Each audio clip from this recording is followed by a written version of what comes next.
Hi, I'm Emily Rogers. I'm a Catholic stay-at-home mom of 3, ages 7, 5, and 3.5, and I have a master's in catechetics and evangelization. And I am here today to talk to you about self-care. Is self-care holy? Is self-care necessary? Is self-care sinful? And we're going to break it all down. So first, we're going to start with, what does the Bible actually say? So scripture says to love the Lord your God with all your heart, with all your mind, and to love your neighbor as yourself.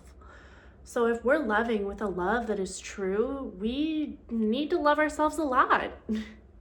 This does not mean vanity. This does not mean obsession with ourselves, obsessing over our looks.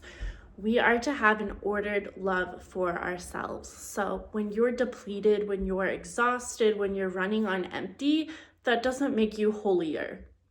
That, in fact, is quite the opposite. Now, similarly, the Catechism of the Catholic Church also says something similar. It says that we are called to take care of our physical health and our physical bodies with reasonable care. So what reasonable care is, it does not specifically say what that is, but like burning yourself out into the pit of exhaustion is not reasonable care. Now, spending hours and hours and hours getting ready every day, really focusing on your appearance, that is also not reasonable care. So, we've got the both ends extremes of this. But I think it's very, very manageable and something that you really need to put into your day to take reasonable care of yourself. Taking care of your body and your soul and your mind, all of these things, this is stewardship. This is holy, actually. It is the exact opposite of sin to care for yourself. God calls us to steward the temple that He has given us. The issue with self-care comes in when it is disordered.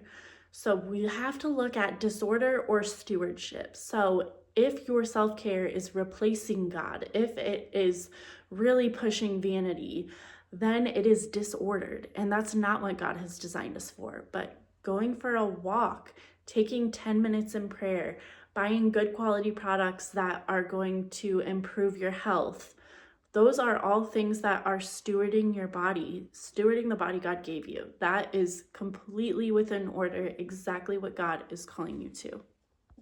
Even St. John Paul II talks about the profound dignity of the human person in Evangelium Vitae. He talks extensively about taking care of your body, that you are so worthy of love and care. Your life has worth, your body has worth, everything about you matters.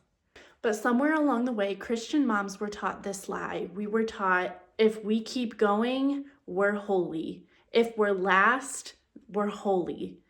If we are tired, we're holy.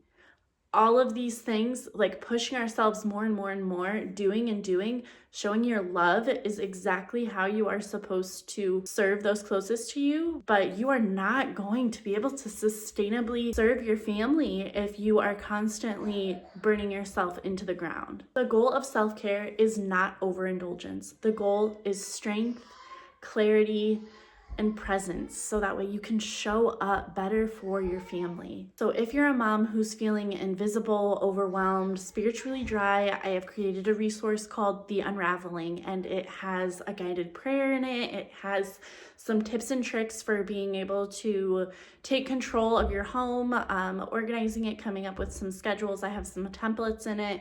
And then it also has some quick routines, a reset bundle that I have pieced together to really show you that you deserve to rest. You guys, you all need to rest and spend time resting in the love of God. So you can grab the Unraveling, it's digital, it's free, down in the comments here.